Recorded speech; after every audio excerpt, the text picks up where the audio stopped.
Well, good evening. I'm very sorry that I'm late.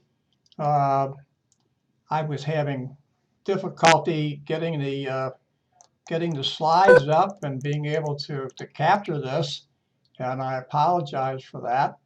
Uh, but we're going to get into chapters 19 and chapter 20, the last two actual uh, chapters in the text that we have. This we'll be talking about securities excuse me, securities markets and secure financing for businesses. And then we'll finish this chapter 19, and then we'll finish chapter 20, which talks about money and institutions, financial institutions, and then the Federal Reserve. Again, I apologize. I had all sorts of technical difficulties, which were beyond my control, and was finally able to get in here just a few seconds ago. Again, I apologize for the delay. I think you'll find these two chapters fairly interesting. It talks about how people get money, how they use money, what they can do, et cetera, et cetera. We talked a little bit about this last week, and we'll move forward. Now, next week, we're going to do three of our bonus chapters. There are no requirements for assignments for bonus chapters. I find them to be interesting, and I think you'll find them interesting as well. A few additional concepts and reinforce some concepts that we presented throughout the course. So let's look at the learning objectives for chapter 19. Describe the role of securities markets and investment bankers. Identify the stock exchanges where securities are traded. Think of these as markets, and we'll talk a little bit more about that shortly. Compare the advantages and disadvantages of equity financing by issuing stock, and detail the differences between common and preferred stock. Compare the advantages and disadvantages of equity financing by issuing stock. Excuse me, I did that one. Compare the advantages and disadvantages of obtaining debt financing by issuing bonds. Identify the classes and features of bonds. And then finally, explain how to invest in security markets and set investment objectives, long-term growth, income, cash, protection from inflation, etc.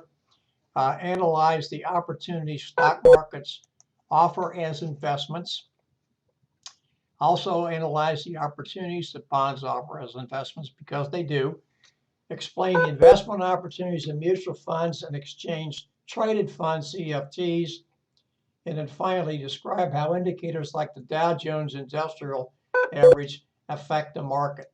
Now, one of the things I want to tell you right now, and I will repeat it as we go through this, the Dow Jones Industrial Average is the most commonly used average in the United States to give us an indication of the health of the stock market. But it is not the most accurate picture of the stock market at a particular time. We'll talk a little bit more about that later. Now, remember, we talked, I think, about this very early on. Don't think of markets as being physical places. Markets are simply places where buyers and sellers can meet. And as we know today, that meeting is often done through the internet or some type of medium like we're using here this evening to conduct business. So these people meet, they make a transaction. I'll buy so much stock for this amount of money, and it goes forward. Now, if you're using a broker or a brokerage firm, there's going to be a cost for that trade. If you do the trade yourself, and we'll talk about this as we go through another type firm, there'll be a charge as well, but that charge will be a little bit less than if you use an active broker, meaning that you're actually dialing somebody up on the phone and talking to him or her, rather than going through a way that you can trade. Now, securities markets are no different than the other type of market. They're there to provide you something of value in exchange for something else, which is normally your money. So there are two kinds of markets. They sort of sell stocks and bonds, and they have two primary purposes. Assist businesses in finding long-term financing, cause about funding here to finance capital needs. That can be through selling stock and be through another place. And then finally, the second piece, which is maybe, I won't say it's the more important piece, but certainly a piece that most of us think about, as providing us, non-institutions, non-businesses, a place to buy and sell securities of some variety, stocks or bonds, for the most part. You can get into selling things like commodities, which some people consider to be securities like gold, etc., but they really don't fall under the same headline as precious metals, gold and platinum and things of that nature. We have two markets in the securities market, primary and secondary. As you can see on the slide, primary sells the issuance of new and sale of new securities, whereas the secondary market is in the business of trading securities between investors. And then notice that the proceeds of the sale go to the seller. So that's whatever that happens to be. If you're buying securities, you're paying for them, and you're going to give the seller X number of dollars. If that seller is also a broker, in many cases you're going to pay him or her not only the fee for the stock, but you're going to pay a transaction fee or a brokerage fee. The thing that you see listed below has become a hot commodity, if you will, in selling stocks, and that's what's known as an initial public offering. This is when a company decides to go public. Facebook did that last year. I think it was last year, might have been a year and a half ago. And the sale of the Facebook stock, which was done on NASDAQ, and we'll talk about NASDAQ in a few minutes, was roundly criticized for not being handled very well. There was some problem with what the stock was valued at, what it would sell at, et cetera, et cetera, et cetera. And there's been some issues with that. They were cleared up, but there's still some lingering thoughts that the sale was not handled properly. Investment bankers, and we hear about these folks all the time, as Shearson Lehman and a few people, Lehman Brothers, who had a lot of problems during the financial crisis a few years ago. Bear Stearns, which absolutely went out of business. These are people who are in the business, notice, of helping people either issue, would be a company, and or the sale of new securities. This next block, these are the people who, as far as I'm concerned, really drive the market today. Institutional investors. These are big investors. In many cases, they are mutual funds. They are things like CalPERS, which is the California Personnel Retirement System. And they make trades in huge numbers. And they do it electronically, and it's done in nanoseconds. And this is what's caused the market, on a few occasions the last few years, to do something that's known as a hiccup. But it is more than a hiccup. It has caused the market to go up or down very quickly, mostly down, based upon buy and sell trades. And these folks, these large institutional investors, they buy stock and sell stock in such huge quantities that it causes the market to go in many directions. A lot of people feel, because we are in the age of instantaneous, buy and sell, or trade, if you will, that the market really doesn't have a chance to correct itself, to digest what is going on. And so what we have are actions and reactions, as opposed to like the law of physics, each action has an equal and opposite reaction. And we don't get a chance to digest what's going on and make sense of that volatility, if you will.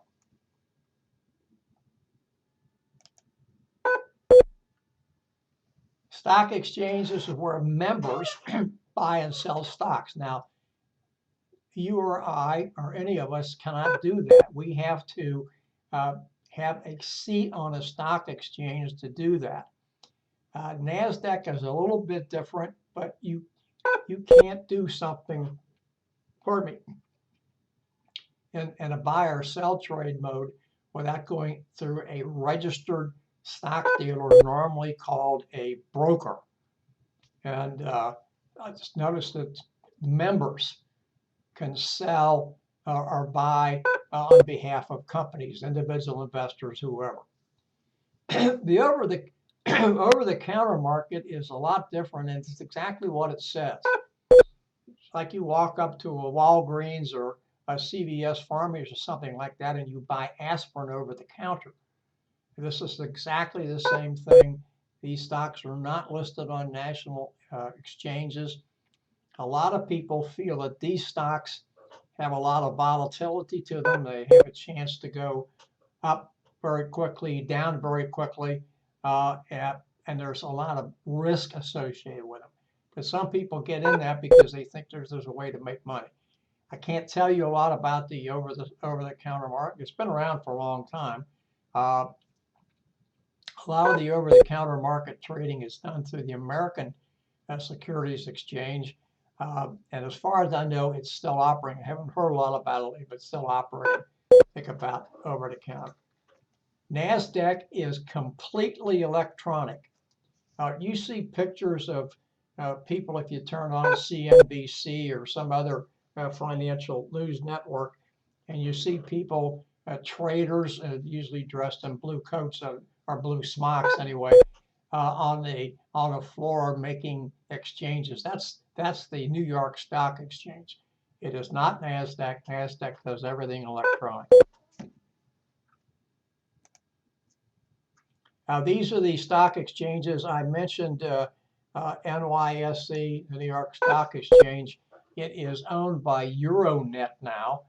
You see it listed as NYSE Euronet right here. Then there's NASDAQ that we mentioned.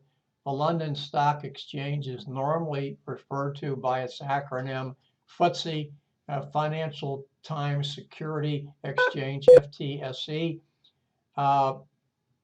The Tokyo Stock Exchange, I don't remember the name for it. The Deutsche Börse is known as the DAX. Now there's also the CAC 40, which is the French Stock Exchange.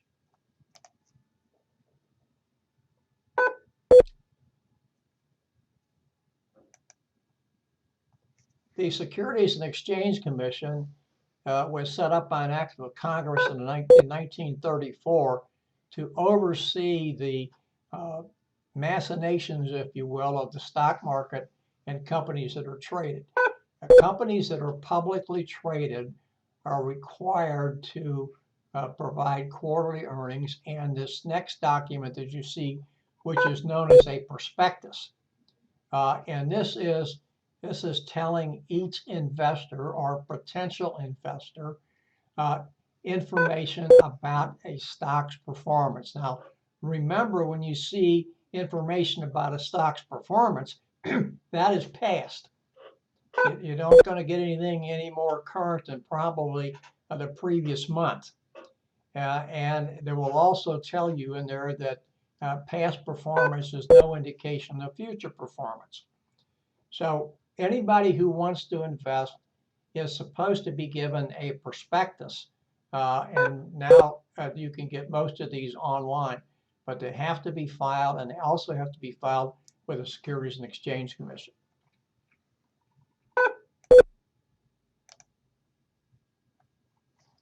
Now, let's do a little language here. First of all, if you own stock, you actually own a share of a company. You are an owner. Obviously, if you only own 1 or 2 shares, you're a very, very, very, very minority stockholder, shareholder. The term is synonymous, and it will entitle you to vote on the board of directors and then some propositions that the company puts out. Usually there are things like voting for the independent auditors, voting for perhaps some changes to compensation, etc. The next thing you see on our stock certificate, and if you own a stock certificate or you have a certificate that says that you own X number of shares of stock. If you have something like that, that's negotiable. And what I mean by negotiable is you can take that to a registered dealer and he or she will sell that stock for you because you can't sell it yourself. Obviously charge you a commission for that and you'll get X number of dollars. For the most part, today, you will not find stock certificates. Those certificates are held in trust, normally by a financial institution, and you'll get some kind of information about how many shares of stock you own at the end of a reporting period, which is usually annually. If you're into a stock buyback thing or reinvestment when it comes to dividends, which we're talking about next, you say, okay, I don't want my dividends. I want them to go back to buy stock. So however many shares you own, you'll be given this whatever dividend it is, and then you turn that dividend over into buying additional stock. But as I say, most places don't issue certificates any longer, and that's done as a security measure among other types of things. The next thing down there is the dividend. Now, the first thing I want to tell you is not every company pays a dividend. The second thing I want to tell you is there is no requirement for a company to ever pay a dividend. People who get into stocks and they want a dividend need to get into what are normally referred to on the stock exchange as blue chip stocks. And that means that they pay a dividend over usually quarterly, sometimes annually, but normally quarterly, and then you'll get X number of cents per share. I'm using cents, it could be dollars, for each share of stock that you own at a certain date. So they'll come out and they'll say, we're going to pay a dividend of 84 cents a share. I'm just picking that out of the air. 84 cents a share to anyone who owns stock as of the 15th of August. And so that's you'll get that. And notice at the bottom, you can either get that money in cash if you ask for it, or you can get it in additional shares. Let's go back into that now.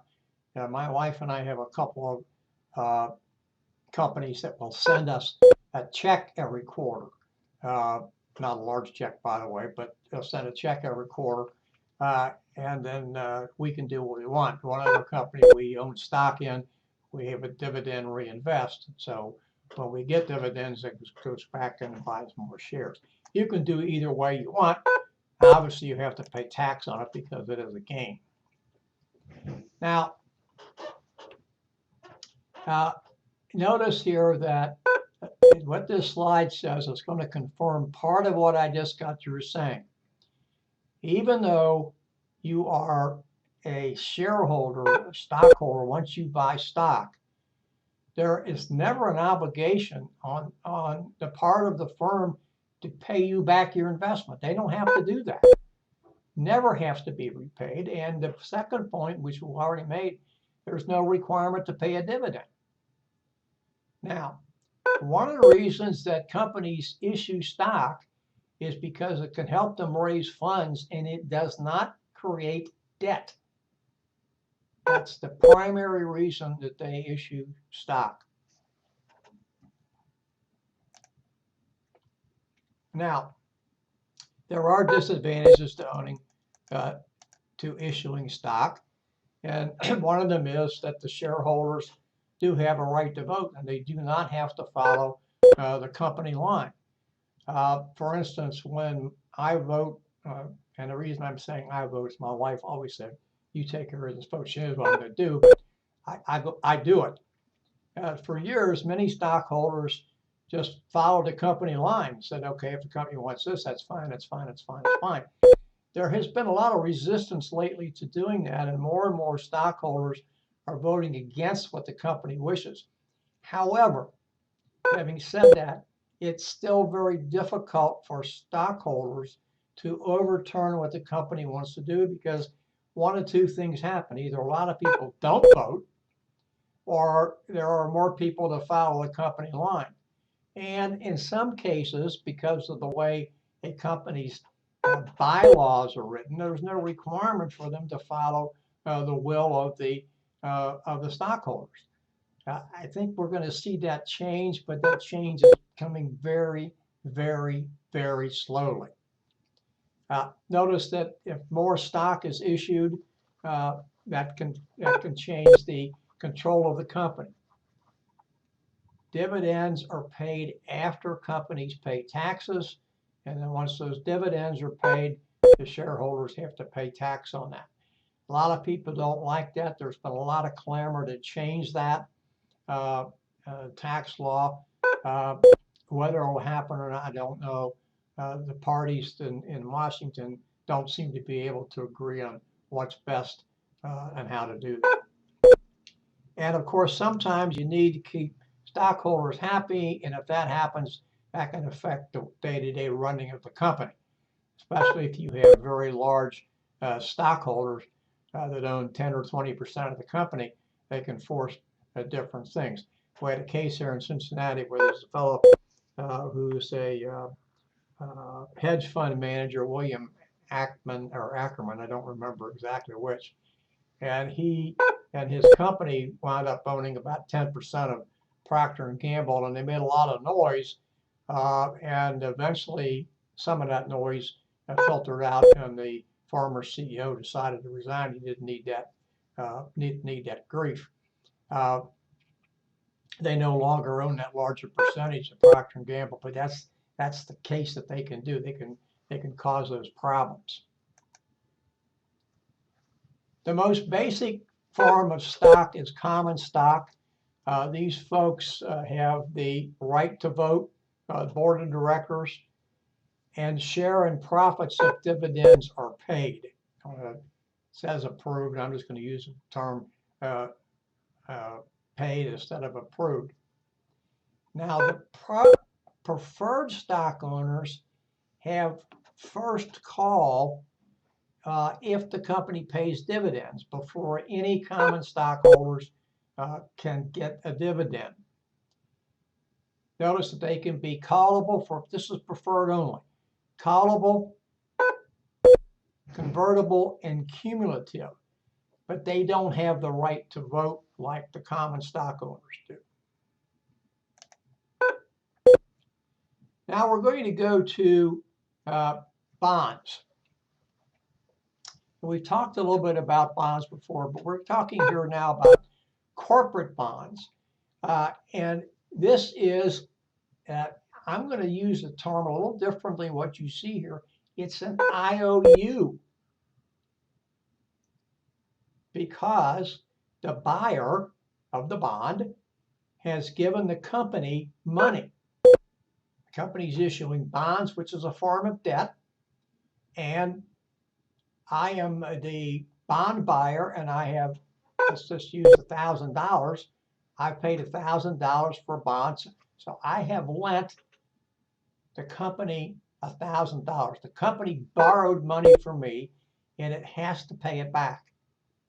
So the principal in our example here is $1,000. That's the face value of the bond, and that's what the bond will say. Now, I have to be paid back the face value of that bond plus interest at specified times. That's the same way as if you're buying a car or you're buying a house, you have a mortgage on a house, you pay the lender your mortgage at a specified amount of time. Or if you rent, you're renting, you pay the landlord that. But the best thing to remember that the bond is a debt. So I'm a creditor of this company.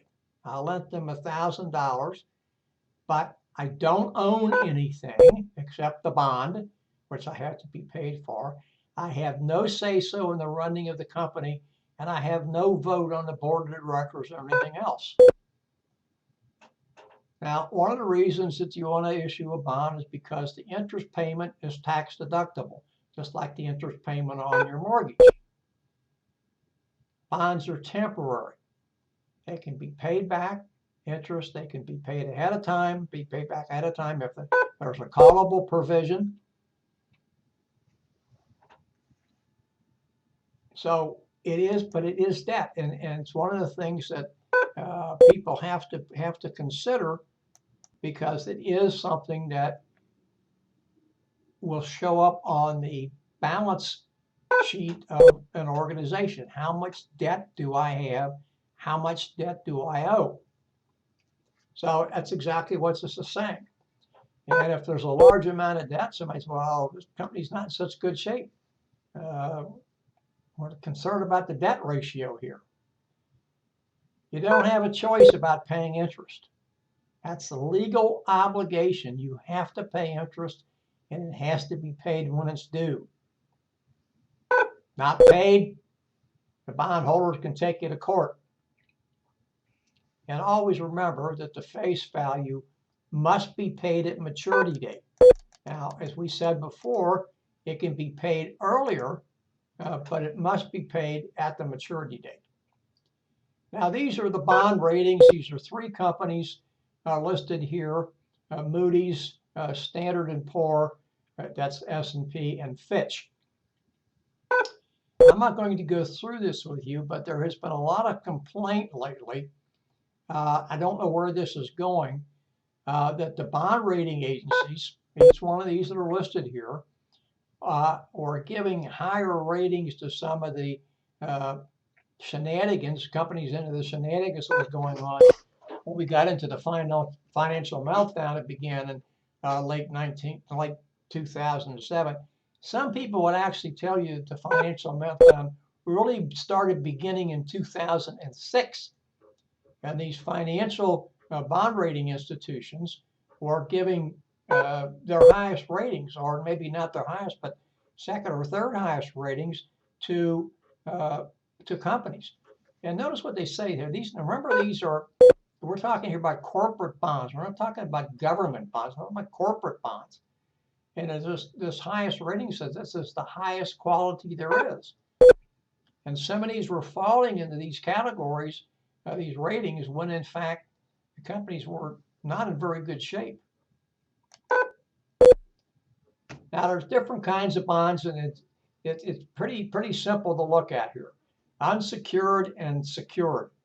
Unsecured means that you can get a bond without putting up any collateral. Collateral is usually considered to be land or something of value, something like that.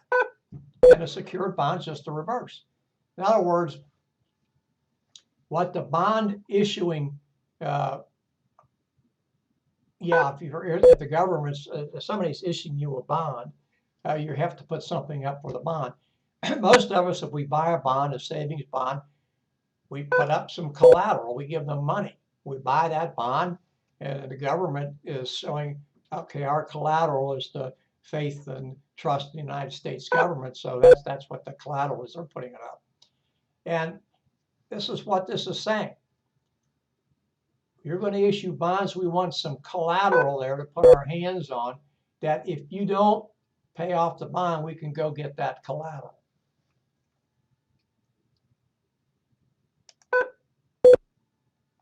These are some special features of bond issues. Sinking fund, callable bonds, convertible bonds. The big thing about callable is that the face value can be paid off before maturity date. Convertible bonds allow you to convert to shares of stock, common stock, not preferred stock, common stock. And the sinking fund is just a reserve account that's set up to ensure there's money available to repay the bondholders. Now, we talked a little bit about this before. These are buying securities. Most people still go through a broker. Stockbrokers, as mentioned here, and this is a person who's registered to conduct buying and selling operations, trades.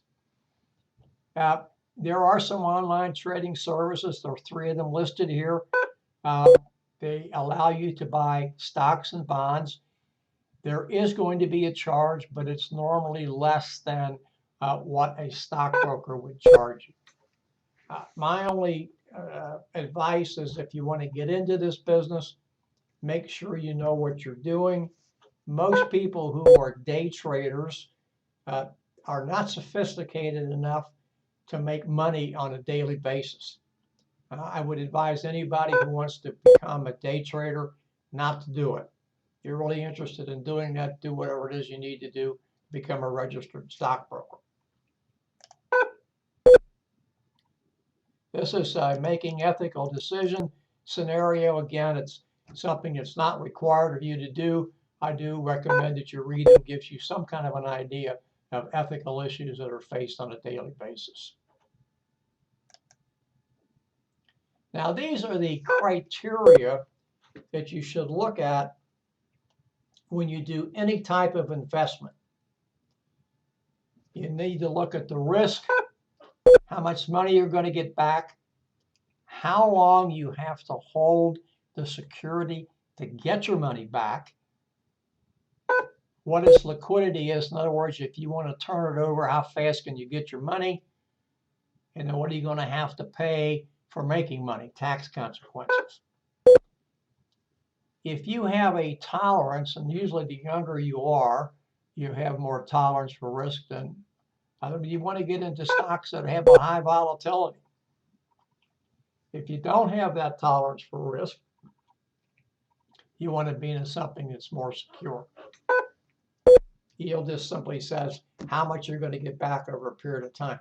Now, one of the things you have to remember with a stock is there is no guaranteed yield on a stock.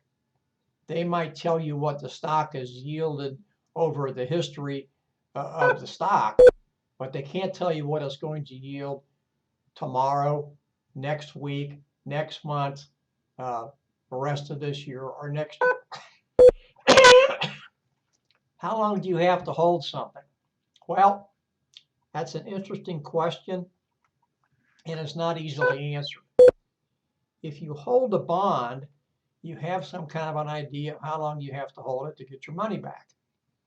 Of course, you're going to have interest being paid. Now, if you own a government bond, they pay interest, but you can't get the face value of the bond until the time is up. Now, you can always cash those bonds in ahead of time.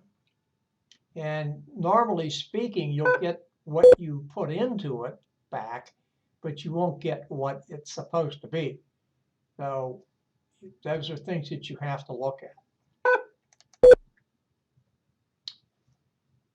Very interesting thing here about if you want to get into investing, go to the library. You can ask the librarian for books on this.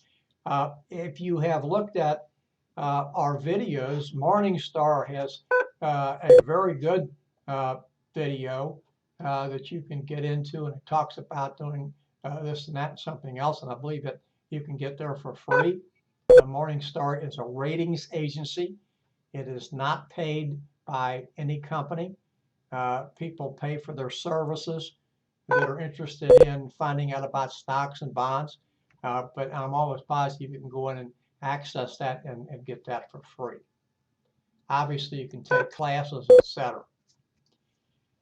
These are the average annual returns on stocks since 1926. Remember, we've had 9 or 10 recessions since then, plus the big depression which sucked the air out of the economy from 1929 through a lot of the 1930s. And this gives you some kind of idea on a return. That's historical. That does not mean that's what it's going to pay. It doesn't mean it's going to pay that off if you're into it. This is something that if you want to get into any type of investing, rather than just going to the bank and using a money market account or a passbook account or even a certificate of deposit, none of those pay very well these days. I think the best I've seen for a certificate of deposit is like about 1.5 or 2% if you want to tie your money up for 5 years. So if you're going to get into any kind of investing in any type of securities, you want to diversify. Don't put all your eggs in one basket. That's the same as if you work for a company that offers a 401k. Or if you're working for a nonprofit, it offers a 403b. Don't put everything in one type of security. Diversify.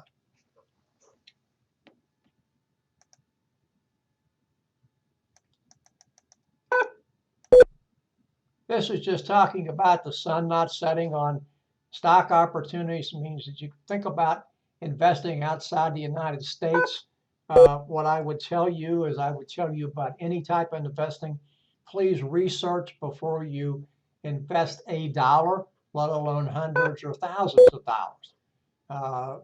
People can get wiped out very quickly. You have to have some tolerance for risk. I guess my favorite is to use one that my wife and I have, and a mutual fund we've had for over 20 years. When we first bought the mutual fund, I don't think we owned a mutual fund for more than, and of course you had to invest a minimum of $2,500. I don't think we owned a mutual fund for more than 4 or 5 days, and immediately went down 25 cents a share. Well, since the stock was mutual fund was only around $11, that was a pretty good size hit.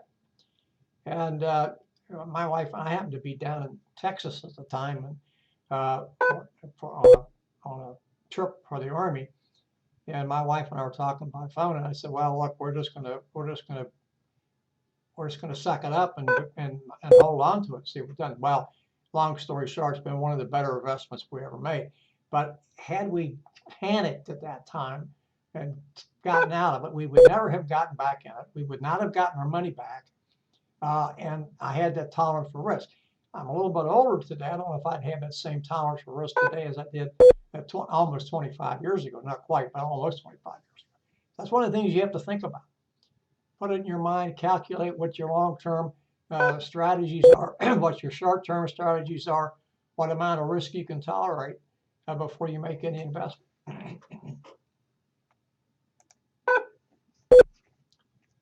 These are the retirement plans that most of us are familiar with. And people need assistance with this on a regular basis. What I say to you is find someone that you trust. Obviously, look and see if that person's done some financial planning, gone through financial planning courses, et cetera, has some kind of paper on his or her wall that attests that they've done this. Does that mean that they're ethical and upright? Absolutely not. But it does mean that they've done certain things, that they understand certain things. One of the things I would tell you also is don't buy just because everybody else is buying, and don't sell because everybody else is selling. These are the perceptions in the market. The bulls think everything is going to go up, continue and continue and continue and continue. And the bears are just the reverse. People can make money either way, and they do. There are people who only like to invest in bear markets and have done exceedingly well. I'm not sophisticated enough of a trader to tell you how they do that. I just know that they have, and they will continue to do that. And also, there are things that there's cycles in the market. I read an article in the I don't know, it was USA Today or the New York Times about August being a down month in the market for the last I don't know how many years, and wasn't too quick out of the bat here. We had some down days on the market. Whether that'll continue or not, I don't know, but tends to happen. These are market declines in the Standard & Poor Index, Standard & Poor's 500, which is actually a more accurate measurement of the market on a day-to-day basis. It shows you the drop in prices, and we've had some fairly significant ones. And in some cases now, the 1987, 88 was a little bit of an aberration. That a lot of that happened on one day in October, and the following day in October in 87, and then it kind of stabilized itself. But the 68, 70 market, and the market went down, and it stayed down for a long period of time. It sort of went, for a period of about 10 years, it kind of went this way. Didn't go up, it didn't go down. It's kind of stagnated. These are the ways you want to collect, look for stocks. Again, this is talking about risk, how much risk you're willing to take, how much risk not only you're willing to take, but you're willing to accept. So there are blue chips, growth chips, income, which obviously is what it says. It pays you income. Blue chips usually are going to stay around for a long time. They're going to be stable. They are going to return money, probably not as much as the income stocks, but they're stable investments you're not going to lose on. And then the penny stocks. Years ago, those were called cat and dog stocks, and they'd go way up or they'd go way down. Always an opportunity to make some money on it. But whenever you invest, do your homework first. You'll feel better about it. You'll come out ahead. A stock split is exactly what it says. You own 10 shares of stock today, and the company splits its stock 2 for 1. Today, at the end of the business day today, you own 20 shares of stock tomorrow. You don't have any more money. You own 20 shares of stock. Let's take that 10 shares of stock, or $10 a share, it's $100. Tomorrow, you're going to have 20 shares of stock, but they're only going to be worth $5. Now, you still have the same $100. You just have twice as many shares. That's known as a diluted share. Notice that splits don't cause any change in the ownership of the company. There's no change. There's no change in the value, no charge in investment, et cetera, et cetera. Companies can't be forced to split stocks. Now, my wife and I own the stock. I'm not going to name the company, and we've had the stock for a number of years, and it's split either 2 or 3 times since we've owned the stock. Now, when it's split, it's gone back up, and so we've not been stuck just down here. Now I've got, like I said before, I had 10 shares, now I have 20, and my value is still the same. Now, fortunately, the stock's gone up, so we own more stock, and the value's increased. So that's been beneficial. But a stock split does not always mean that the stock's going to go up. All you know is you now have twice as many shares, but you don't have any more money.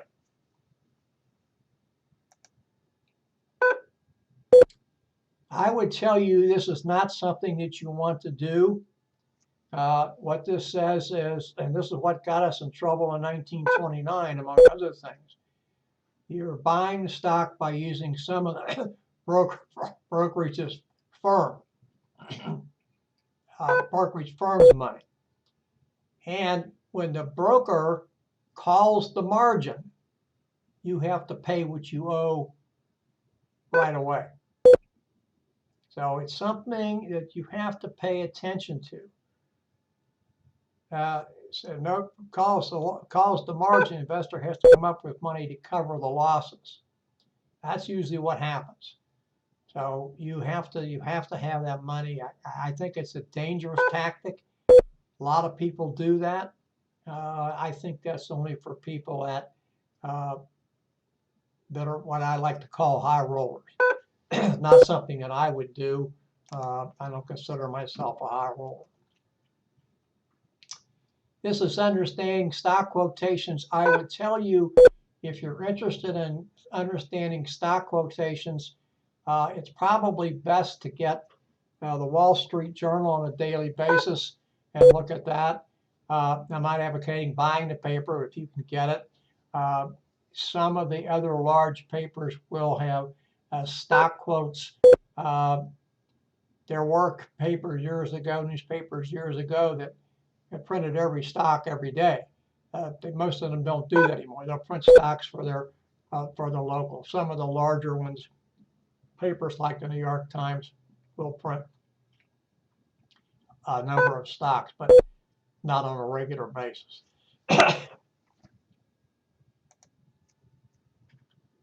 These are just top financial news and research sites.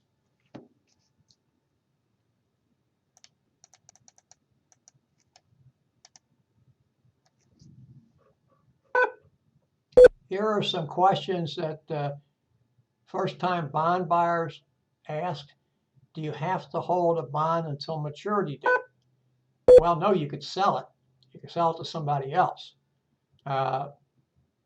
And normally speaking, you want to hold it until maturity date. And then how can I assess the investment risk of a particular bond issue? Look at the bond rating agencies and see what they have to say about them. You might look at the performance of a company and what their bonds were, how their price to earnings ratio is, and giving some idea of their financial health, etc. Watch the kind of bond you buy. If you get into a junk bond, you can make a lot of money, but they're very risky. And notice the last part, they have high default rates. Here's bond quotations. Notice the price, the coupon, that's how much you're going to get. Maturity date, they're showing you the date of October the 1st, 2 years ago. Yield at maturity date. Current yield, not quite as much as the coupon, a little bit less. Fitch gave it an A, which is their highest rating, as I remember. Frequency of the interest payment or coupon payment is semi-annual. When it was first issued, 2000, type it's corporate, is a callable note, which means it cannot be paid off ahead of maturity date. Mutual funds. A lot of people are in mutual funds. A mutual fund company is an organization that buys stocks for a large number of investors. Now, they will have a number of different investment options. They'll have a bond option. They'll have a blue chip option. They'll have a growth option. They'll have a small company option, a number of other ones. And it takes all the money that is within its various companies that it has, and it buys and sells stock.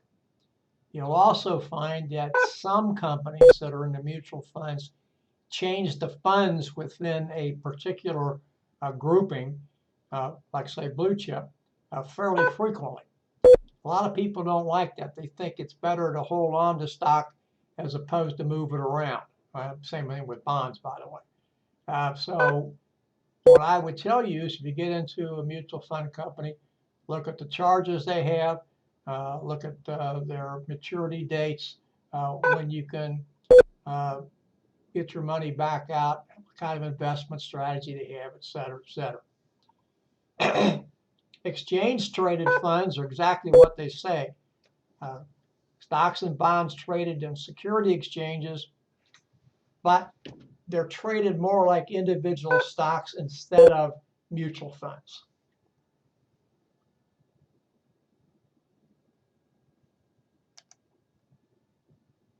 This is the percentage of households that own mutual funds from 5% in 1980 to 48% in 2010. It may be higher than that now. These are varieties of EFTs, and I'm not going to spend any time on that. Mutual fund stock quotations. I'm familiar with this company, so I'll give you some idea. This is their blue chip growth, given their asset value when they traded it, and went down 2 cents the day before, and then they have the yield to date, return net assets, etc. And then they will tell you this is the trading symbol at the top, TRBCX. TR standing for T. Rowe Price, and then blue chip growth. And these are different types of comparison of investment. This degree of risk, expected income, and then possible growth capital gain, which we pay tax on. Notice bonds, low risk, fairly secure, not a lot of growth. Preferred stock, a little bit more risk here, but again, expected income is steady and not too much growth. Will be some, but not a whole lot. Then you get the common stock, and you get the mutual funds, and you get the ETFs, and it shows the difference in risk, shows the difference in expected income and growth.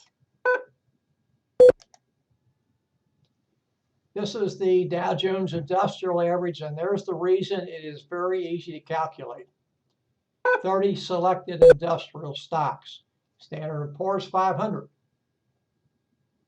17 times the number, almost, not quite. Notice what the critics say, it's too small, that the S&P 500 is a little bit better, it's more rounded, gives you a better average of what it is. But Dow Jones is the most popular because anybody can do it very quickly. Of course, the way things are done today, we know what that is, but the Dow Jones is still the most preferred, and of course it's been around the longest. This is just talking about market turmoil that we've had. Look at 1929, Black Monday, October 29th. The next day, Variety newspaper, headline was Wall Street lays an egg, lost 13% of its value. October 1987, we were talking about just a few minutes ago, very bad trade days. I remember the following day was also not good, but not as bad as the previous day. Lost 22% of its value, but we did not go into recession or even a depression. 1997, Asia was having a lot of problems, and it caused a lot of angst on Wall Street. I don't remember what the drop was at that particular time. This is just difference here. It's one of these I like to call a gee whiz slide. I'm not going to talk about it.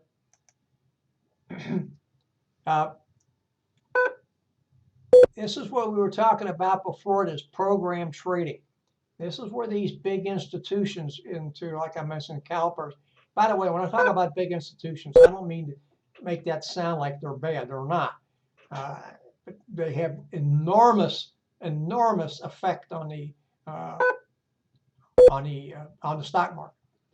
And they're saying that this is what they believe is program trading is what caused that huge one-day drop in 1987.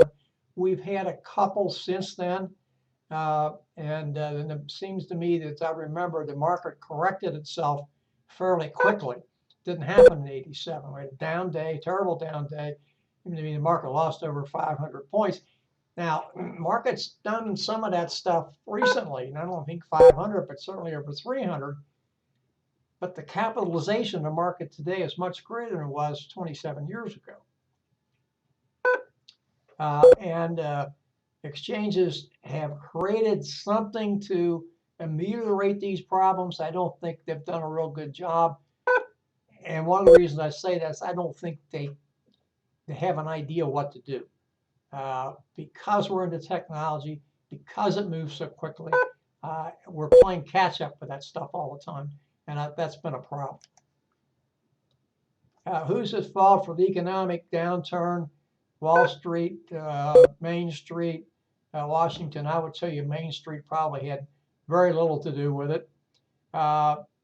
although some people will say that, yeah, that people are living beyond their means and things of that nature, and that's probably true. It's probably always going to be true. But I think it really came from the greed of people on Wall Street trying to make more money, not paying attention to the ethics of what they were doing, and going along and getting the SEC to relax their standards, capital requirements. Big issue. And then, of course, we have mix and matching now between commercial banks and investment banks, selling insurance and things of that nature. Very difficult. We had a thing called the Glass-Steagall Act that really separated these, and that's gone.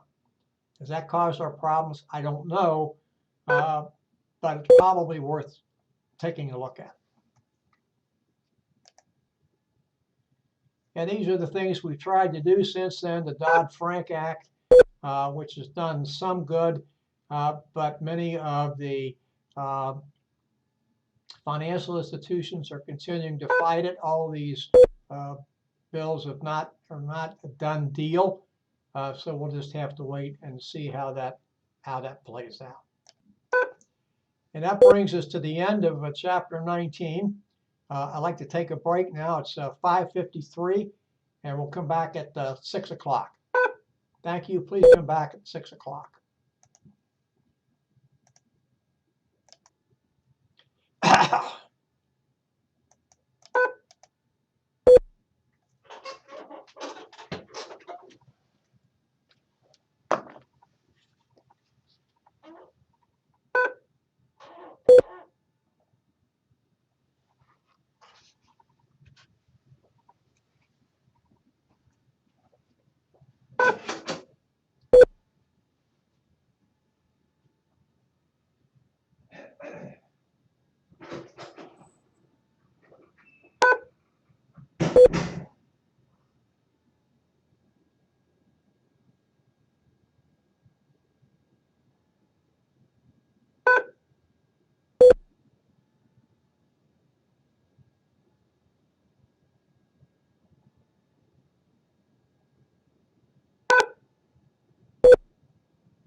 It's 6 o'clock. We are back for our final chapter, chapter 20, Money, Financial Institutions, and the Federal Reserve. A little shorter chapter than we just went through, but I think will be interesting to you.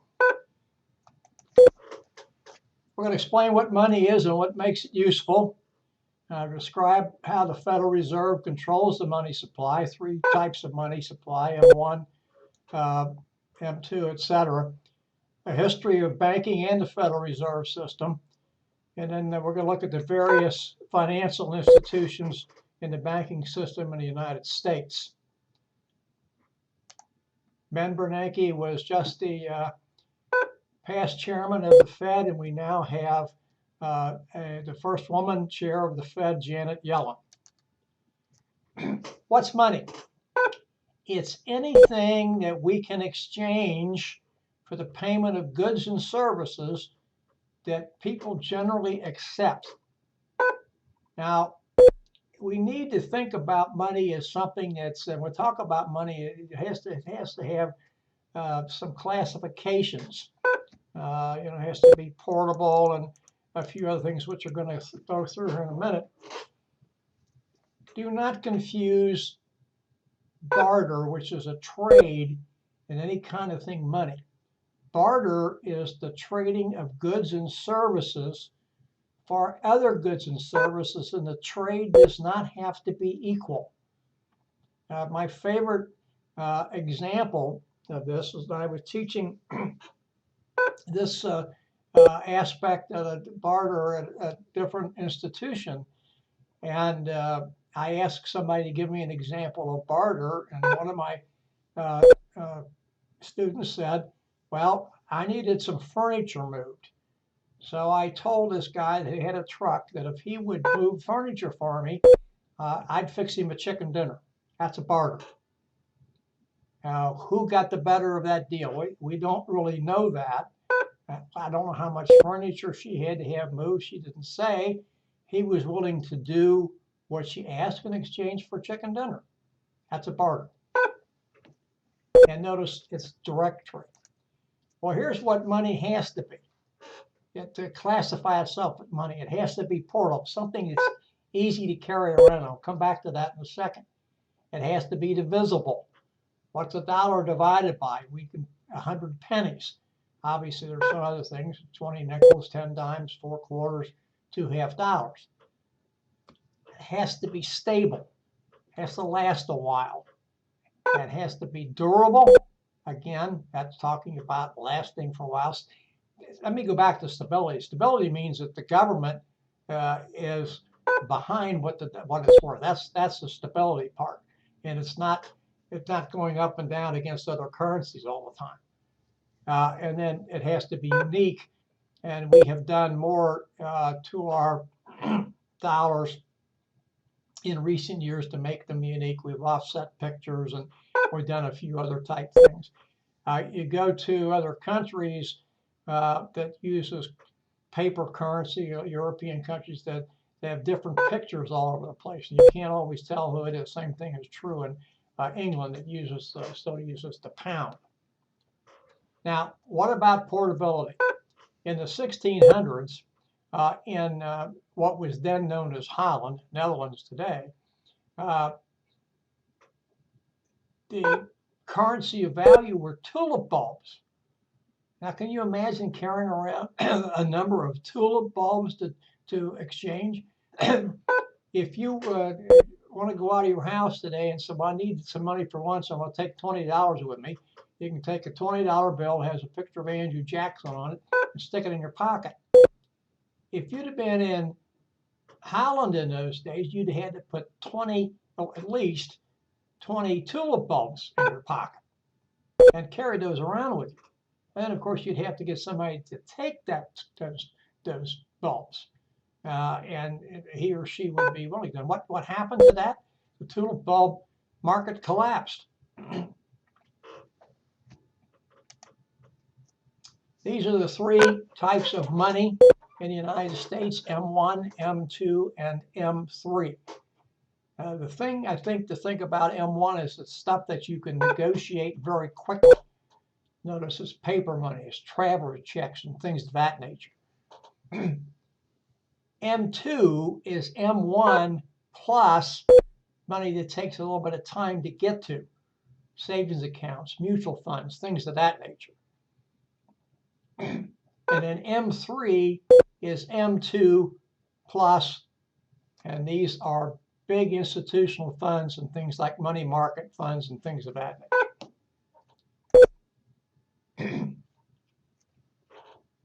Paper money printed in the United States in billions in 2010. I'm not going to talk a whole lot about that. That's just one of those, like I like to say, gee whiz slides. This is how long money lasts. Notice that the dollar bill lasts close to 2 years, and the $20 bill does last 2 years. And then other ones that last longer are things that are higher value. And I think it's a little strange to see that the $5 bill lasts less time than the dollar, the 10, or the 20. I'm not sure I know what the reason for that is.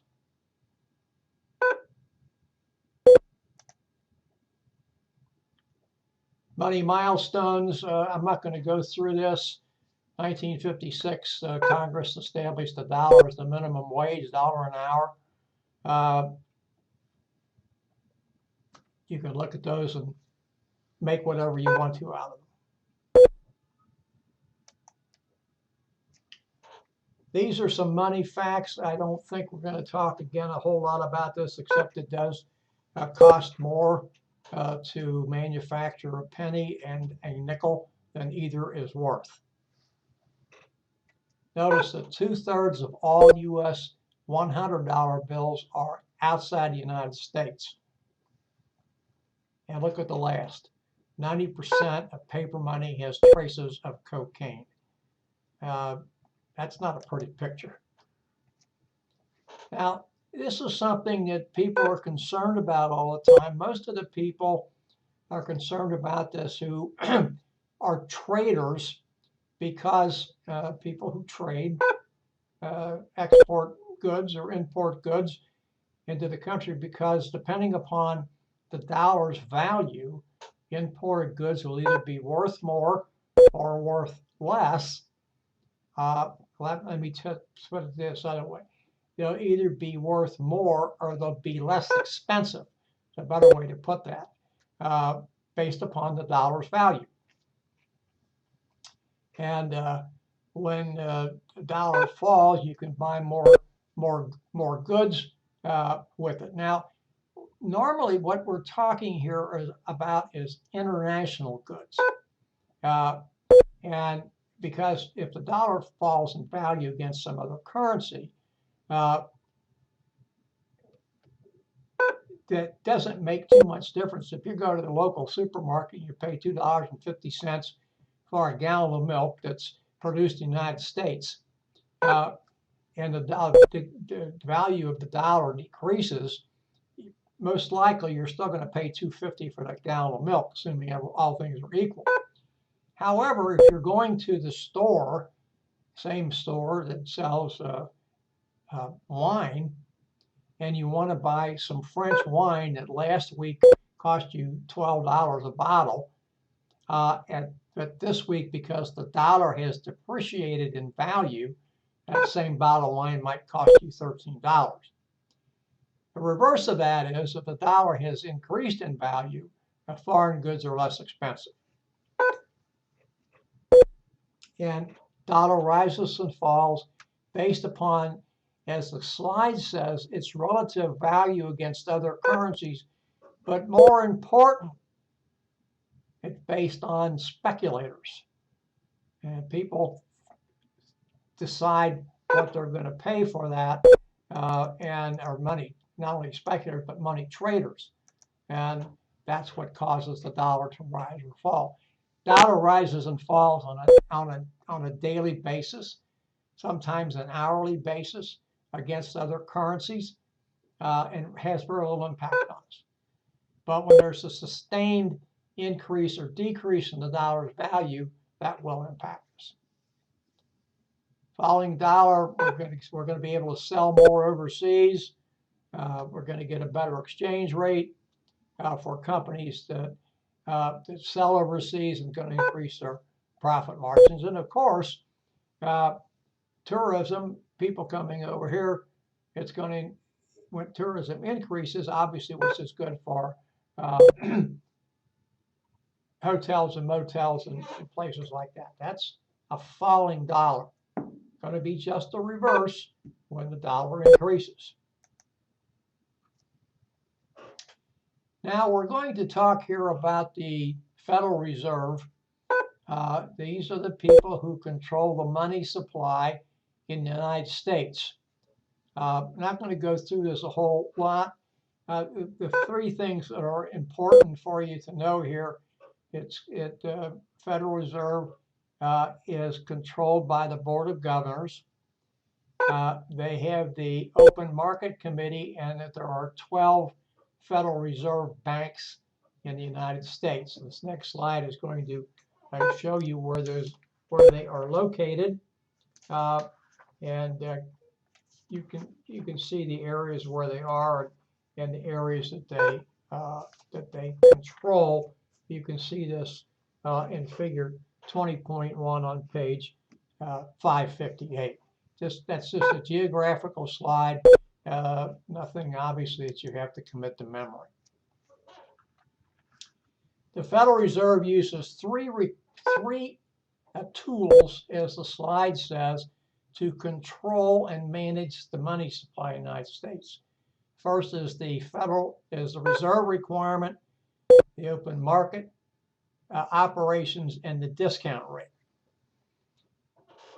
The reserve requirement is the percentage of money that commercial banks are required to have on hand in non-interest bearing deposits at the local Federal Reserve District Bank. They have to have that on hand. It's usually 10%. Banks that are in danger of having some financial issues, the reserve requirement may be increased. Open market this is where they buy and sell bonds, and the discount rate is the interest rate the Fed charges to member banks.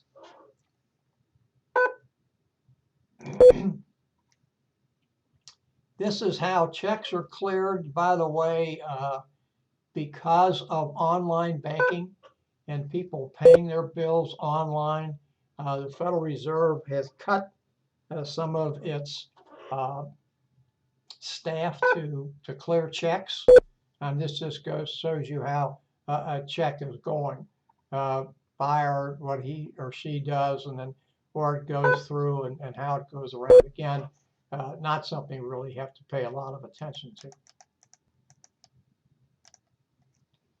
Federal Reserve was established in 1907 due to a financial crisis that some believe was engineered by J.P. Morgan. And then the Federal Reserve Act of 1913 required all federally chartered banks had to be part of the Federal Reserve System. And before that, they were not required. Now, this is funny because, well, it's not funny, but I ran into a situation like this when I was going to a school in the Army in Texas some years ago. And I went to a local bank just to open an account while I was there in case I needed to do anything. I didn't, but in case I did, just to have money there. I could not transact at another one of those banks in Texas. It was a state chartered bank. It was not a bank that belonged to the Federal Reserve System. It might today, but if I wanted to do any kind of transaction, I had to go to that bank branch. I could not go someplace else. So that's one thing the Federal Reserve does, and some state charter banks may be different than the one I ran into, but it was a very unique situation to me. I'd not experienced that before. These are the largest bank failures that we've had in the United States. Some very recent, Washington Mutual in 2008, and there's some other ones that are IndyMac also in 2008, Colonial Bank in 2009, and I've forgotten what bank was on the list, and the amount of assets that they had that we, the federal government, had to bail out investors. Banking system in the United States is made up of commercial banks, savings and loans, credit unions, and non-banks. Might be a little surprising to hear that, non-banks. Commercial banks are in business to make money. They're going to take your deposit and they're going to loan all or a part of your deposit out to someone else or someone else's for a fee known as interest. And they're there to do various similar things. Now, they're going to pay you interest on your money, your checking account, money market, whatever. They don't pay much these days, but they're going to pay you that. And there are only two kinds of customers that they have, although they can be the same. There are those that put money in the bank, and then there are those that borrow money from the bank. A friend of mine likes to say that people don't borrow money, they buy it. I want to buy some money, what's it going to cost me to buy the money? Take out a loan, you're going to have some kind of interest to pay. These are the things that commercial banks normally have. There's three things called demand deposit, a time deposit, and a certificate of deposit. Demand deposit is something that says here is a checking account. And that money is available to you on demand. In other words, you walk into the bank and say, I have $100 in that checking account. I want that money. You have to give it to me. Whereas a time deposit, like a savings account, is going to take a little bit longer to get out because the bank may say to you, you have $1,000 in this account and we'll make 500 of that available on demand. The rest of it you have to give us notice. And a certificate of deposit is, again, it's a savings account that has a certain time and interest is paid at the certificate's maturity. Now, a lot of banks will calculate that interest on a quarterly basis. Some will even do it on a monthly basis. The difference is you can't get all of that interest that you're owed if you take that out early. So let's say you have $1,000 in there and you're going to get whatever percent interest. You get this interest over a period of time, and you have to take that take that money out early for some emergency. You're going to get your $1,000, and you're going to get any interest that you've earned up to that time. But if you were promised X number of percent interest, and after, let's say, a year, you were going to have an extra $100, you're not going to get that amount of money. You'll get your $1,000 back plus something, but you're not going to get that extra 100. You'll get some portion of it, but not all of it. This is just something banks are doing to attract customers, and I'm not going to get into that. What to tell the teller, interesting thing. A teller gives you too much money. What do you tell the teller? And how do you do that? A savings and loan is an institution that is similar to a bank. They were originally chartered in the United States to promote home ownership. Now, they did, for a long time, savings and loans, at least the ones that I knew, you could put money into them as deposits. You could take money out, but most of them did not have checking accounts. Some would write you a check if you wanted the check. Say, would you write a check for such and such, and they'd sign that. And whether you could either pay for the check or they take it out of your savings account. But you didn't have a regular account. Now they do that. Notice here at the bottom part is making the point I just made. They were known as thrift institutions. They had two purposes. Purpose one, promote home ownership. Purpose 2, promote savings or thrift. Credit union, like a bank, they are made up for members.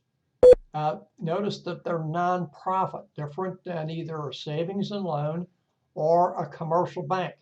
They're nonprofit. Remember, we talked about cooperatives before. This is a cooperative. It's a financial cooperative, but it's a cooperative and it's owned by the members. You'll find credit unions almost every place. I belonged to one when I was in the Army, and they're good to be around. They normally offer all the services that a full commercial bank does. And a lot of times you will get very good interest rates if you want to buy a car or something like that, if you're a member of the credit union. Notice they also enjoy exemptions from federal tax. Non-banks. These are people that do some of the same things. I had heard some time ago that Walmart was trying to get into this business. I don't know whatever happened to that. But I'm concerned when people get into financial business and they don't have financial heads running it. I think we should be careful about that. Insurance companies are into this, pension funds, brokerage firms. One of those things that kind of causes problems because when we diversify that, we don't have the resources at the federal government level to do with the checking that we need to do. We would hope that everybody would be honest. The fact of the matter is, the vast majority of people are, but there are always some that aren't. And we do need to have regulations in place. This is just the rise of the non-bank. Again, it's not something I'm going to go into. It's interesting, but it's not something that's really important to discuss. Online banking, we know this is really taken off. We do virtually all of our stuff with online banking and certainly pay our bills that way.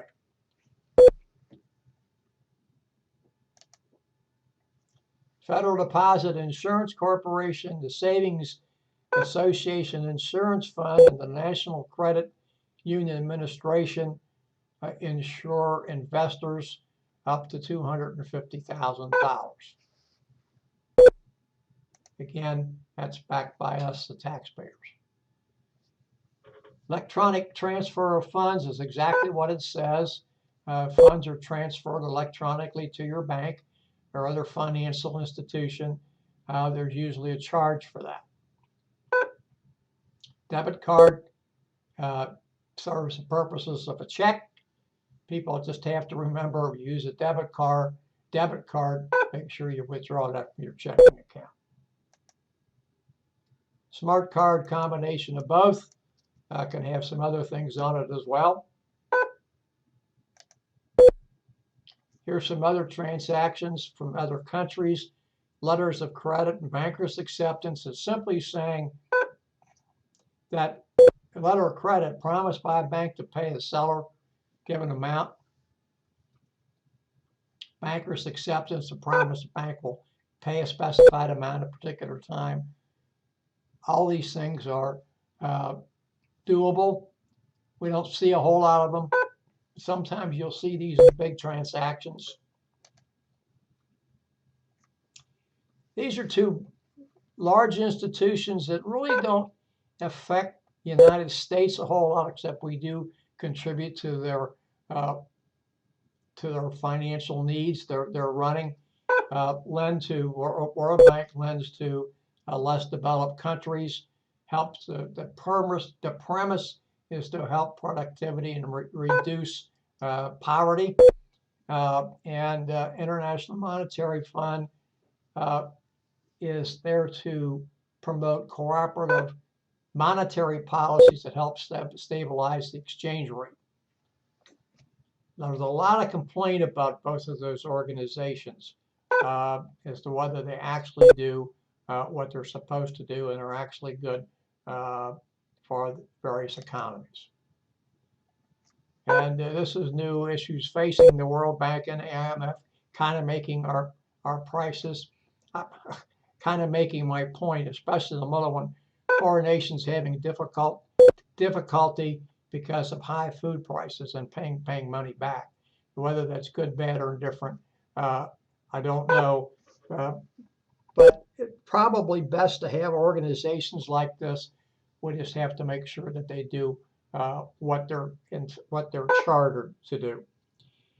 And at 6:25, that brings us to the end of chapter 20. We will be back next week for probably about an hour and a half. We're going to do 3 of the bonus chapters. Chapter A, working within the legal environment. Chapter C, managing risk. And finally, Chapter D, managing personal finances, which will kind of go along a little bit with what we talked about tonight. I will have this uploaded for you tomorrow. I thank you very much for your attention. Thank you and good night.